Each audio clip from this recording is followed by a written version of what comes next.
Well mga kapopong, sa paglipas ng mga taon, patuloy na ipinapakita ni Kim Chiu na ang kanyang tagumpay ay hindi lamang nakasalalay sa entablado at sa kamera. Bagamat maraming nakakakilala sa kanya bilang artista at host, unti-unti ring lumalabas ang kanyang pagkakakilanlan bilang negosyante at masinop na tagapangalaga ng sariling kinabukasan. Kamakailan, ikinuwento niya kung paano niya ipinagdiwang ang Chinese New Year kasama ang pamilya at malalapit na kaibigan.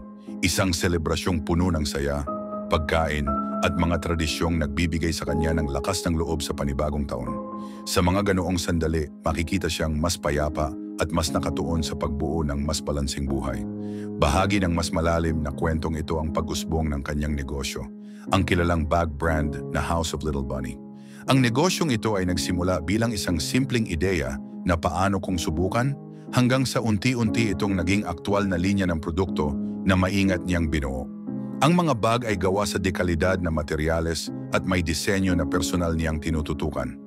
Dahil sa pagtangkilik ng publiko, nagpasya siyang magbukas ng showroom sa Quezon City upang mas madaling makita ng mga mamimili ang koleksyon.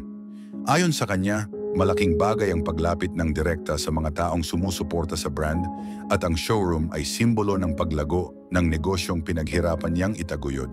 Kasabay ng pag-usbong ng kanyang negosyo, naging mas open din si Kim tungkol sa ilang personal na pagsubok na kinaharap niya nitong mga nakaraang buwan. Isa na rito ang alitan sa kanyang kapatid na si Lakambini Chiu na humantong sa isang formal na reklamo kaugnay ng issue sa pondo ng kanilang negosyo. Bagamat mabigat para sa kanya ang aksyong iyon, sinabi niyang kailangan niya itong harapin upang maprotektahan ang mga taong umaasa sa kanilang negosyo at upang mapanatili ang maayos na takbo ng kanyang pinansyal na pundasyon. Binanggit niyang naapektuhan ang kanyang emosyon, ngunit nananatili siyang tapat sa prosesong legal at umaasang maayos din ang lahat sa tamang panahon. Habang humaharap sa personal na hamon, hindi tumigil si Kim sa pagbuo ng matibay na pundasyon para sa kanyang kinabukasan. Nakapagpatayo siya ng isang bagong tahanan, isang 3 palapag na bahay na tinawag niyang Fruit of Labor. Makikita rito ang pinaghalong modernong disenyo at mga alaala ng kanyang pamilya. Ang tahanang ito ay simbolo ng kanyang pag-unlad mula sa mga panahong kailangan niyang pagsikapan ang bawat hakbang sa buhay. Mayroon din siyang condo unit at isang vacation home na nagbibigay sa kanya ng pahinga at inspirasyon, pati na rin bahagi sa isang commercial building sa Mindanao. Para kay Kim, ang pagpapalago ng kita ay hindi lamang tungkol sa pagtaas ng numero, kundi tungkol sa paglikha ng seguridad para sa hinaharap. Nanggaling siya sa isang pamilyang dumaan sa kahirapan, kaya't mahalaga sa kanya ang disiplinang pinansyal. Lagi niyang inuulit na anumang dumating, mabuti man o pagsubok, mahalaga ang pagiging matatag at bukas sa mga bagong oportunidad. Anyway, mga kapopong, makikita sa kwento ni Kim Chiu ang pagsasanib ng talento, negosyo at personal na lakas ng loob.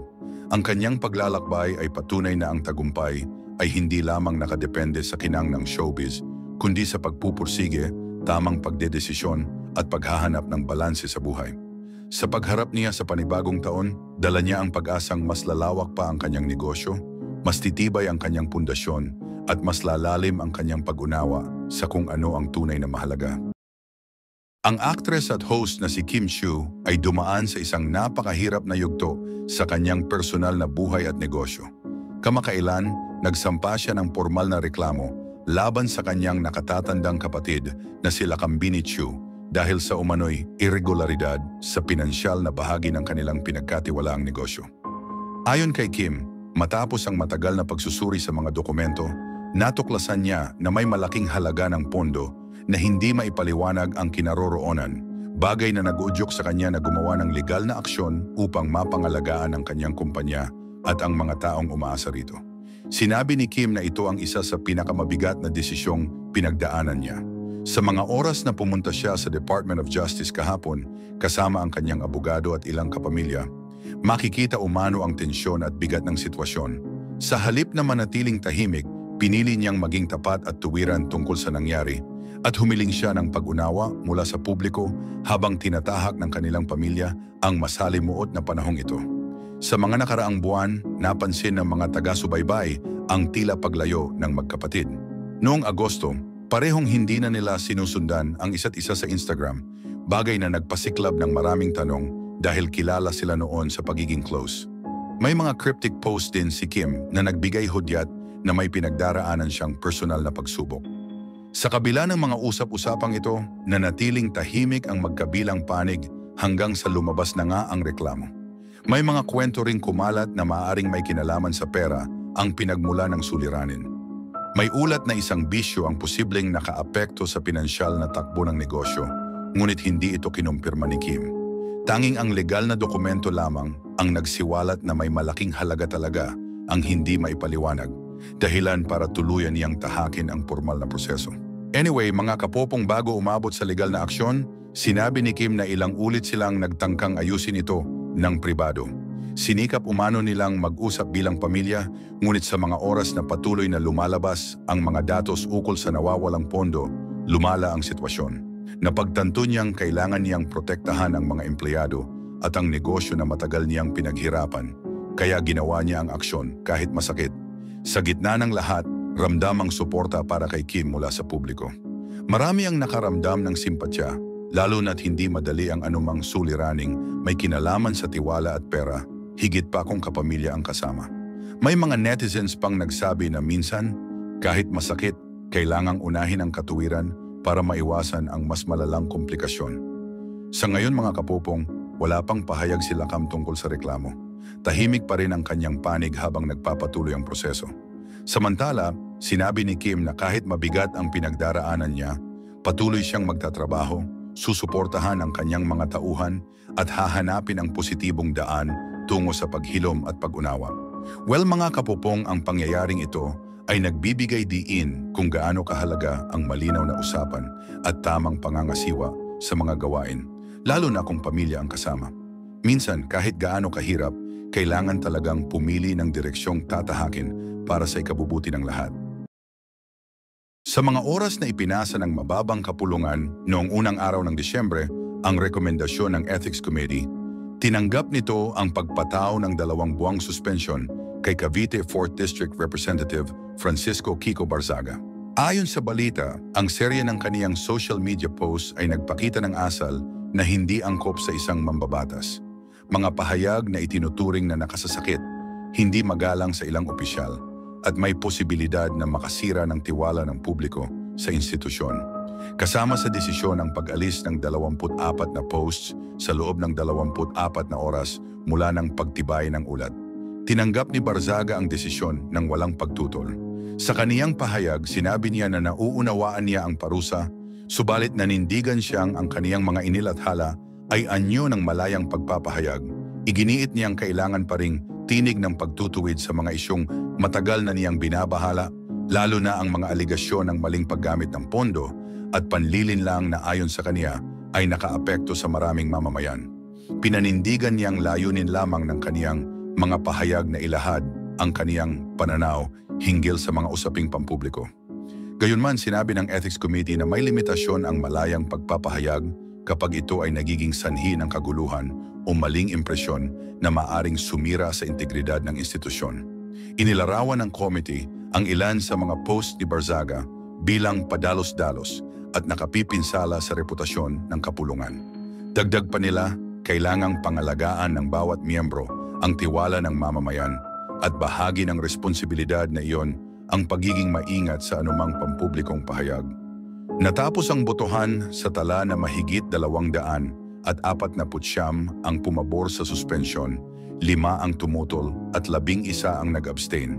Sa mga hindi sumang-ayon kabilang si Batangas Representative Leandro Legarda Leviste na naghayag ng kaniyang pagkadismaya. Sinabi niyang hindi dapat ito ang naging prioridad ng kapulungan, lalo na't may mas mabibigat pang isyu na dapat sana'y masusing tinututukan. Tulad ng umano'y malawakang maling paggamit ng pondo sa ilang proyektong pambayan. Ipinunto ni Leviste at ng iba pang tumutol na ang bigat ng parusang ibinigay kay Barzaga ay hindi tumutugma sa kung paano inaasikaso ang ibang aligasyon na may mas malawak na epekto sa publiko. Para sa kanila, hindi maiiwasang magtanong ang taumbayan kung patas ba ang pagpapatupad ng mga aksyon sa loob mismo ng institusyon. May ilan ding mambabatas na nagbigay ng suporta kay Barzaga, sinasabing likas na bahagi ng tungkulin ng isang halal na opisyal ang maging matapang sa paglalantad ng pananaw, lalo na kung ito ay tungkol sa kapakanan ng bansa. Babala nila, Kung masyadong malilimitahan ang ganitong uri ng paninindigan, maaaring maapektuhan ang malayang talakayan sa loob ng kapulungan, isang bagay na mahalaga sa isang demokratikong proseso. Sa mga oras na nagsimula ang suspensyon, lumutang ang mas malalim na tanong tungkol sa balanse sa pagitan ng malayang pagpapahayag at responsableng asal ng mga lingkod bayan. Maraming mata ang nakatutok kung paano ito magiging halimbawa para sa mga susunod na usapin. At kung fair ba na ipatutupad ang parehong pamantayan sa lahat ng mambabatas, anuman ang bigat ng mga aligasyon laban sa kanila. Ang pangyayaring ito ay nagsisilbing paalala na ang tiwala ng publiko ay nakasalalay sa malinaw, pare-pareho at makatarungang aksyon ng mga taong nasa posisyon ng kapangyarihan. Maraming salamat po, Ginoong Pangulo at sa ating pong pinunong mayorya. Ako po'y walang katanungan sa ating ginoong sponsor, Senator Sherwin Gatchalian, kundi ako po'y magmamanifest lamang. Ako po'y natutuwa sapagkat dito po sa ating bulwagan ay atin pong hindi binawasan ang budget ng ating pangalawang Pangulo, bagkus ay dinagdagan. Sapagkat alam niyo po, sa akin pong karanasan sa tuwing may dadating na kalamidad, kalungkutan, kamatayan, naandyan po lagi ang ating pangalawang Pangulo upang makiramay, tumulong, kahit saan pong lupalop sa Pilipinas, makikita po natin ang opisina ng ating pangalawang Pangulo at siya mismo pumupunta sa mga lugar na hindi pa po naabot ng kahit na sinong naging public official. Kaya ako po'y masaya at ako po'y nagpapasalamat sa ating mga kasama, sa ating pong sponsor, Senator Sherwin, sa ating pong Senate President, sa lahat po na bumubuo, sa lahat po ng mga senador. Maraming salamat po at hindi po nagmula dito sa ating bulwagan ang pang-iipit sa ating pangalawang Pangulo. Muli po, maraming salamat at pinatutunayan ko po ng napakalaki ng naitulong ng ating pangalawang Pangulo. Maraming salamat. Pagkat dito po sa ating bulwagan ay atin pong hindi binawasan ang budget ng ating pangalawang Pangulo, bagkus ay dinagdagan. Sapagkat alam niyo po, sa akin pong karanasan sa tuwing may dadating na kalamidad, kalungkutan, kamatayan, naandyan po lagi ang ating pangalawang Pangulo upang makiramay, tumulong, kahit saan pong lupalop sa Pilipinas, makikita po natin ang opisina ng ating pangalawang Pangulo at siya mismo pumupunta sa mga lugar na hindi pa po naabot ng kahit na sinong naging public official. Kaya ako po'y masaya at ako po'y nagpapasalamat sa ating mga kasama, sa ating pong sponsor, Senator Sherwin, sa ating pong Senate President, sa lahat po na bumubuo, sa lahat po ng mga senador. Maraming salamat po at hindi po nagmula dito sa ating bulwagan ang pang-iipit sa ating pangalawang Pangulo. Muli po, maraming salamat at pinatutunayan ko po ng napakalaki ng naitulong ng ating pangalawang Pangulo. Maraming salamat.